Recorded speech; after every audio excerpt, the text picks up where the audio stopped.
Hello friends. Good evening. कैसे हैं? आज का कुछ टॉपिक ऐसा है,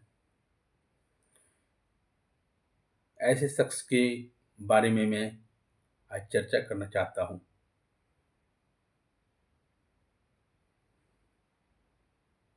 काफ़ी मैं संक्षिप्त में मैं उनके बारे में बताऊंगा। काफ़ी प्रसिद्ध व्यक्ति थे, जो कि हमारे देश के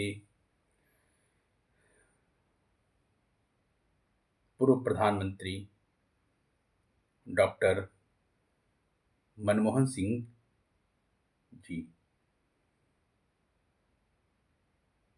आज उन्हीं के बारे में कुछ बातें मैं आपके बीच मैं बताना चाहता हूँ, ताकि उनसे कुछ न कुछ उनसे प्रेरणा ले सकता हूँ, अपने जीवन में उतार सकता हूँ। ऐसे शख्स थे, जहाँ तक कोशिश कोशिश होगा तो मैं उतारने का पूर्ण रूप से कोशिश करूँगा। और हमारे जितने भी इस चैनल के माध्यम से जुड़े हुए हैं, आप लोग भी कोशिश करेंगे, जो कि अब दुनिया में नहीं रहे। और वो है हमारे पूर्व प्रधानमंत्री डॉक्टर मनमोहन सिंह जी। वो आर्थिक सुधारों से ही देश को दी थी एक नई दिशा। वो उनके बारे में अगर जितना भी बोले तो कम ही होगा। वो सौम्य और मृदुभाषी स्वभाव वाले मनमोहन सिंह भारत में आर्थिक सुधारों का सूत्रपात करने वाले शीर्ष अर्थशास्त्री और प्रधानमंत्री के तौर पर लगातार 2 बार गठबंधन सरकार चलाने वाले कांग्रेस के पहले नेता के तौर पर याद किए जाएंगे। दुनिया के सबसे बड़े लोकतांत्रिक राष्ट्र के 10 वर्षों तक प्रधानमंत्री रहे। मनमोहन सिंह को दुनिया भर में इनकी आर्थिक और विविधता तथा कार्यों के लिए सम्मान जाता था। कभी अपने गांव में मिट्टी के तेल से जलने वाले लैंप की रोशनी में पढ़ाई करने वाले सिंह आगे चलकर एक प्रतिष्ठित शिक्षाविद बने। हाँ, मैं डॉक्टर मनमोहन सिंह की मैं बात कर रहा हूँ। वो ऐसे शख्स व्यक्ति थी कि आज जो भी उनके बारे में मैं चर्चा कर रहा हूँ, वह ध्यान से आपको मैं बता रहा हूँ। मनमोहन सिंह के करियर का महत्वपूर्ण मोड़ 1991 में नरसिम्हा राव सरकार में भारत के वित्त मंत्री के रूप में उनकी नियुक्ति था और आर्थिक सुधारों की एक व्यापक नीति शुरू करने में उनकी भूमिका अब दुनिया भर में मान्यता प्राप्त है। बाद में डॉक्टर साहब भारत की 14वें प्रधानमंत्री के रूप में देश का नेतृत्व करने के लिए चुना गया। और जब सोनिया गांधी ने इस भूमिका को संभालने से इनकार किया और अपनी जगह उनका चयन किया। उनके प्रधानमंत्री रहने के दौरान विकास और समृद्धि की कहानी देखी गई। इस प्रकार से देखी गई कि विकास और समृद्धि माना जाता है कि उनके प्रधानमंत्रित्व काल में देश का आर्थिक वृद्धि सबसे अधिक थी।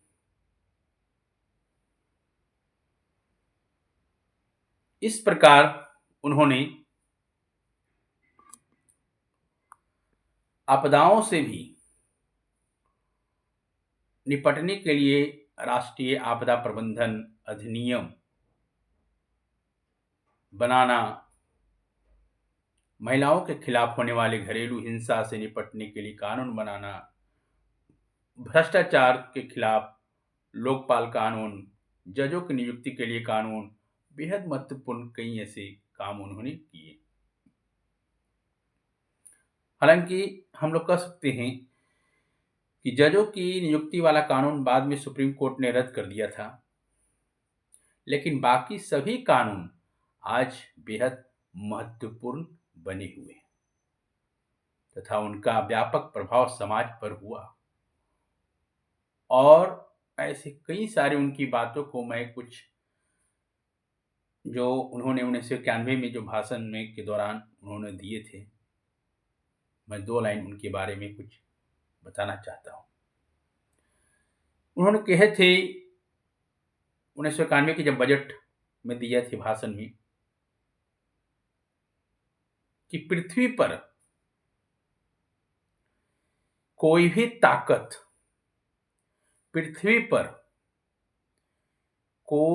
ताकत उस विचार को नहीं रोक सकती जिसका समय आ गया है। मैं इस प्रतिष्ठित सदन को सुझाव देता हूं कि भारत का दुनिया में एक प्रमुख आर्थिक शक्ति के रूप में उदय होना चाहिए। ऐसे महान हस्ती थे डॉक्टर साहब।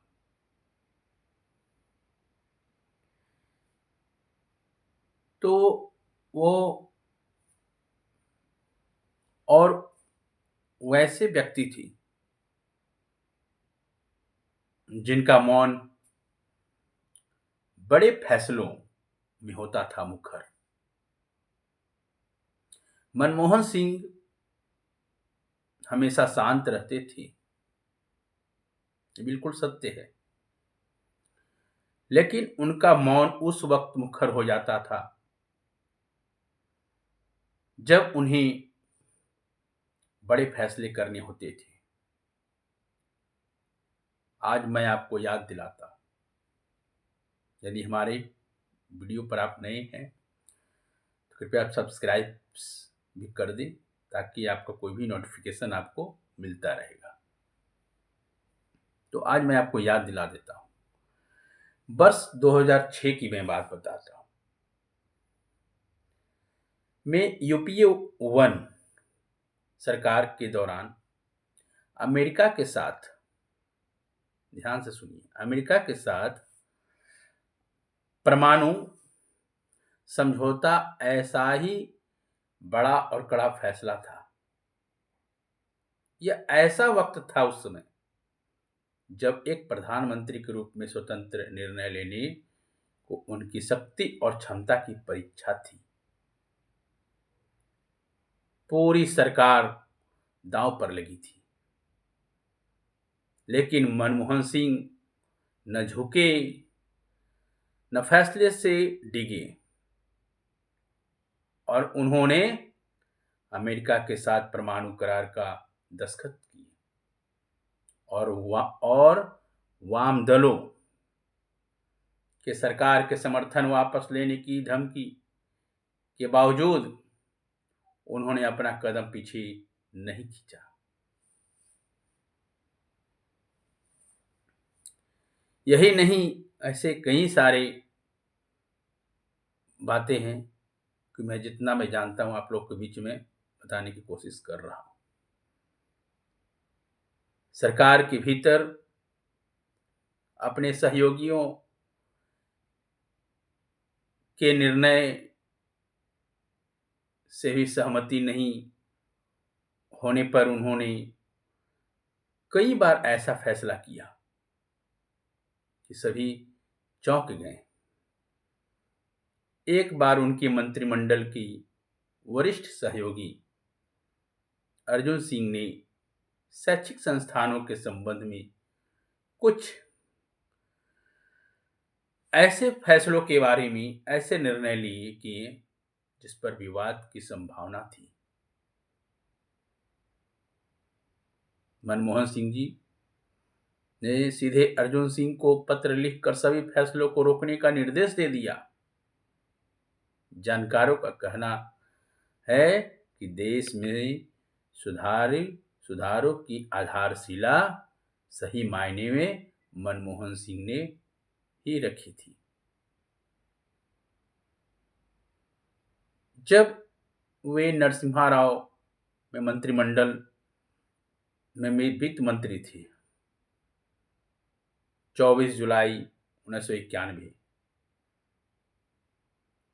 को बहुत से आर्थिक जगत के जानकार भारत की आर्थिक आजादी का दिन कहते हैं, क्योंकि 30 साल पहले 24 जुलाई को पेश किए गए बजट ने भारत में एक नई खुली अर्थव्यवस्था की नींव रखी थी। लाइसेंस परमिट राज को सही मायने में खत्म करने के बड़े फैसले इनके बजट का हिस्सा थे। हर सवाल का जवाब देते थे माननीय पूर्व प्रधानमंत्री डॉक्टर मनमोहन सिंह। प्रधानमंत्री रहते हुए उनसे जब भी कोई सवाल किया जाता था तो जवाब देने से कभी नहीं हिचकते थे, जबकि विरोधी उन्हें मौन मोहन करके कटाक्ष करते थे। क्या वो ऐसे व्यक्ति थे? मैं समाज से मैं पूछना चाहता हूं, उनके लिए क्या क्या लोगों ने उनसे उनके बारे में कहा।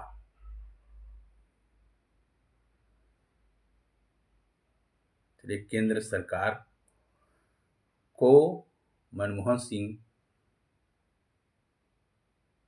डॉक्टर मनमोहन सिंह साहब को भारत रत्न देना चाहिए, क्योंकि वो उसके हकदार हैं।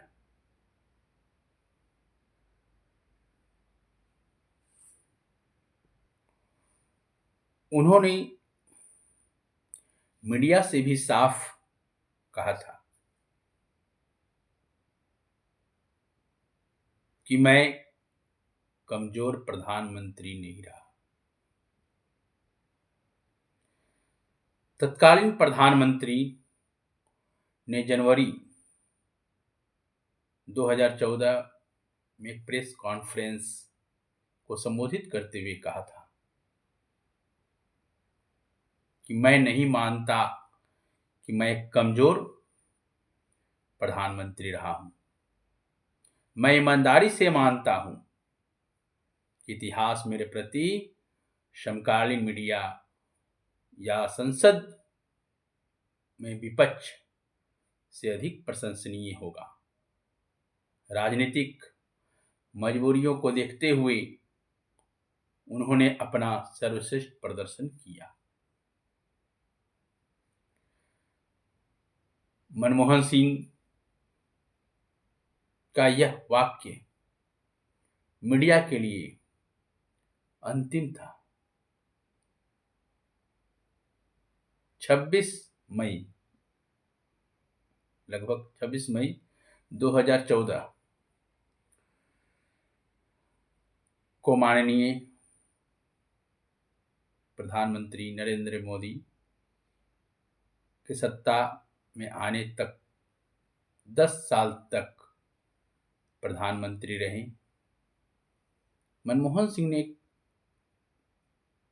कहा कि मैं परिस्थितियों के अनुसार जितना कर सकता था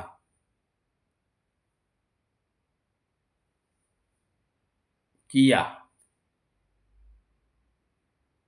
मैंने क्या किया या क्या नहीं किया, इसका फैसला इतिहास करेगा। वैसे महान शख्स थे। ऐसे महान शख्स को मैं विनम्र श्रद्धांजलि देता हूँ। वो उनके जैसा पूरा विश्व में अर्थशास्त्री ना कोई था, ना कोई होगा। मैं फिर एक नए वीडियो के साथ आपके बीच में मैं आऊँगा। जय हिंद, जय भारत।